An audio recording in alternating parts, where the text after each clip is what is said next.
पहले इशा की नमाज पढ़ें या तरावी पहले पढ़ लें बाद में इशा की नमाज पढ़ें, वितर कैसे पढ़ने हैं, बहुत ही तफसील से ये वीडियो होगी इंशाल्लाह। जितने भी तरावी के मुतालिक मसाइल हैं, लोग पूछते रहते हैं, वो इस वीडियो में मैं आपके सामने रखने की कोशिश करूँगा।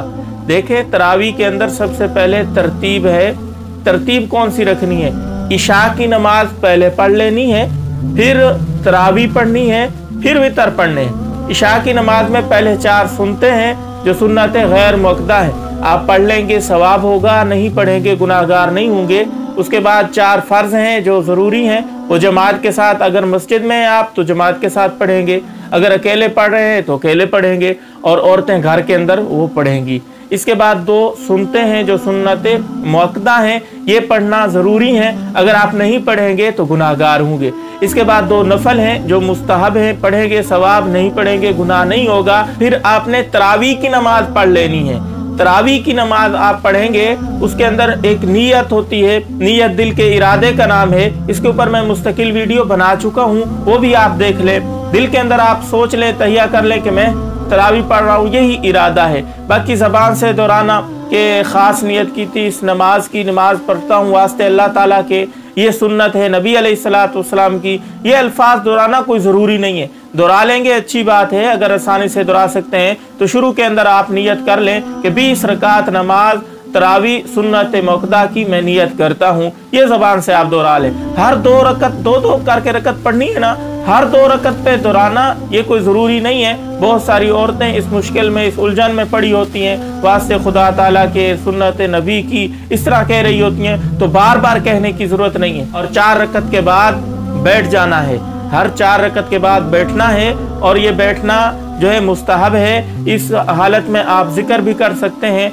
सुबहान अल्लाह, अल्हम्दुलिल्लाह, अल्लाहु अकबर, तीसरा कलमा भी दोहरा सकते हैं। और मशहूर एक दुआ है जो नमाज तरावी के नाम से दुआ मशहूर है, पढ़ी जाती है, वो भी पढ़ सकते हैं, कोई हर्ज नहीं है। लेकिन याद रखना, वो दुआ पढ़ना ना सुन्नत है, ना फ़र्ज है, ना वाजिब है, बल्कि मुस्तहब के दर्जे में है। आप खामोश भी बैठ सकते हैं, वो दुआ भी पढ़ सकते हैं, इसके अलावा कोई और जिक्र अज़कार भी कर सकते हैं। जब 20 रकतें मुकम्मल हो जाएंगी, इसी तरीके से 2-2 रकत करके पढ़नी है। हर 4 रकत के बाद बैठना है, खामोश भी बैठ सकते हैं, जिक्र भी कर सकते हैं, वो दुआ भी मशहूर जो है वो भी आप पढ़ सकते हैं। इसके बाद आपने वितर पढ़ने हैं। मस्जिद के अंदर अगर बाजमात पढ़ रहे हैं तो बाजमात इमाम साहब पढ़ाएंगे वितर, वो पढ़ेंगे। और वितर जो है वाजिब है, इनका पढ़ना ज़रूरी है, किसी हाल में ये नहीं छोड़े जाएंगे। और इसके बाद 2 नफल हैं, और नफल पढ़ने के बाद आपकी नमाज मुकम्मल हो जाएगी।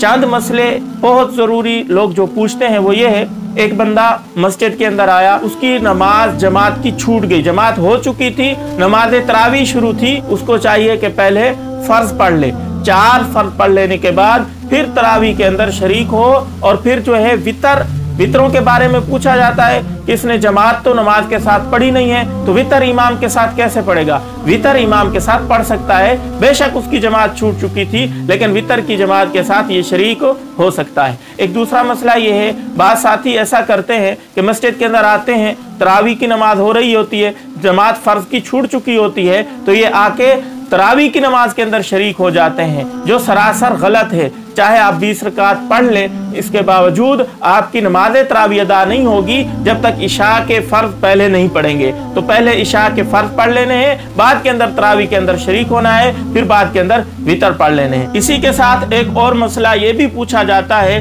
बहुत सारे अहबाब तहज्जुद की नमाज पढ़ते हैं, तो वो वितर तहज्जुद के साथ पढ़ते हैं गैर रमज़ान में, तो रमज़ान में उनको क्या करना चाहिए? तो रमज़ान में वितर की नमाज आप तरावी के साथ पढ़ें, तहज्जुद तक मौखर वितर को ना करें। बेहतर और अफजल ये है कि जैसे ही तरावी ख़त्म करें, उसके मुत्तसिल बाद वितर आप पढ़ लें। मस्जिद के अंदर पढ़ रहे हैं जमात के साथ, तो इमाम साहब जमात कराएंगे, वहाँ पढ़ लें, उनको मौखर ना करें तहज्जुद तक। ये जितनी मैंने तरतीब बनाई है, मर्दों के लिए भी यही है, औरतों के लिए भी यही है। घर के अंदर जैसे ही पढ़ेंगी, पहले फ़राइज़ पढ़ लेंगी इशा के, फिर तरावी पढ़ेंगी, फिर वितर पढ़ेंगी। नमाज तरावी के बाद दुआ मांगी जाती है, तो ये दुआ क्या है? दुआ मांग सकते हैं या नहीं? दुआ साबित है, दुआ आप तरावी के बाद मांग सकते हैं। इशा की नमाज पढ़ी है, फर्जों के बाद भी दुआ मांगें, और तरावी जब पढ़ लें तो तरावी के बाद भी दुआ मांग सकते हैं। और ये मांगना कोई ज़रूरी नहीं है, मुस्ताहब के दर्जे में है, मांग लेंगे तो भी ठीक है, नहीं मांगेंगे तो गुनाहगार